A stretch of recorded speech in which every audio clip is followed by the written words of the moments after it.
Il n'est pas le chef de l'État de ceux qui le soutiennent, non.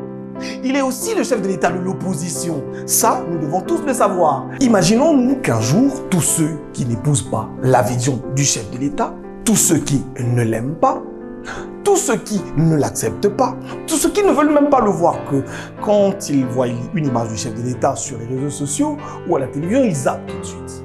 Que ces personnes se disaient qu'ils n'allaient plus payer les impôts. Que deviendrait la République démocratique du Congo?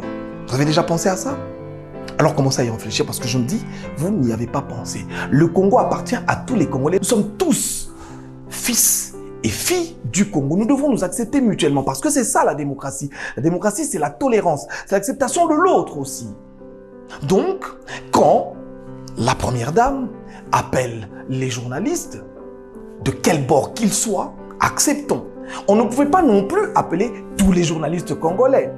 Parce que aujourd'hui, les journalistes des provinces peuvent aussi faire des revendications, dire non, Toboré Machuana, Pobiso, journaliste, il y a la province, il y a quitté. Nous devons considérer que ceux qui étaient dans la salle représentaient toute la presse. À la corporation, je voudrais faire une recommandation. Vous savez, aujourd'hui, nous avons des planteurs de poules, des éleveurs de légumes qui sont devenus journalistes. Il faudra, et je le dis avec insistance, il faudra une lutte et une réflexion approfondie pour que nous mettions en dehors de la corporation tous les moutons noirs. C'est important pour notre survie. Mais aussi, je voudrais nous recommander à tous ceux qui s'estiment encore journalistes. L'insulte, je le redis, n'est pas une bonne chose, la diffamation moins encore. Nous savons que le pays a beaucoup de problèmes. Oui, c'est vrai, le Congo a aujourd'hui d'énormes problèmes qui font que vous êtes obligé de vous vendre au moins offrant, d'ailleurs même pas au plus, mais au moins offrant, parce que tout ce qui arrive comme petits billets, même les billets d'$1, arrive à corrompre le journaliste, surtout quinois. Mais un peu de dignité quand même, c'est important. À la Fondation, je voudrais exhorter tous les membres de la Fondation Denise Nyakero, surtout la première dame. Ne baissez pas les bras. Moi, Maïs Chibangu, je suis témoin. Je suis témoin oculaire et auditif. J'ai vu, j'ai vécu.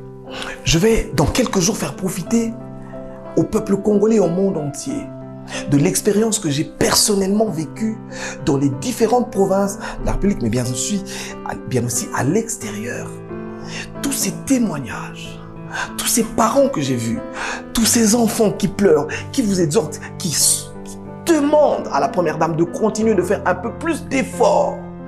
Parce que ce que vous avez fait a surpris le Congo, a surpris le monde entier.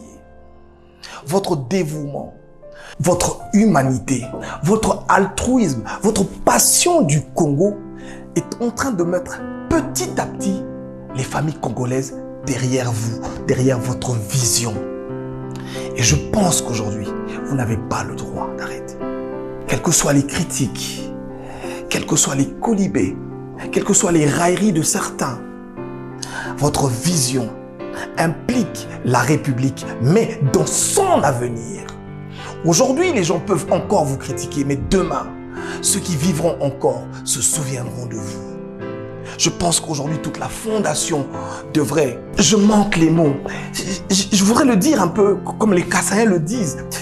Les mamans congolaises, les papas et les enfants sont en train de vous toiler mpanda kumikolo. Vous devez continuer cette action. Parce qu'aujourd'hui, le peuple espère et croit en votre vision. Aux uns et aux autres, au peuple congolais.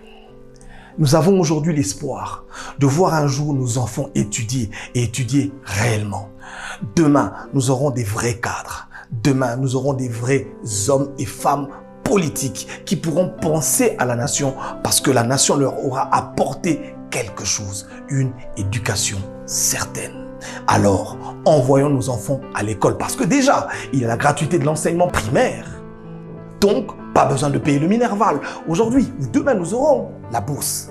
Parce que l'État congolais, nous les encourageons, nous pensons que le gouvernement, que le Parlement va nous suivre pour subventionner cette bourse qui deviendra une bourse nationale. Parce que ça a été ça, la demande de la Fondation auprès du gouvernement. À la jeunesse congolaise, je voudrais demander, appliquons-nous à l'école. Travaillons durement.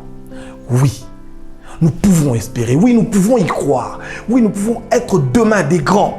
Diriger ce pays, c'est ça l'idée de la fondation, c'est de faire de vous des grands. Croyez-y, c'est vrai. Je l'ai vu, je l'ai vécu. Et ceux qui y croiront, un jour, diront merci.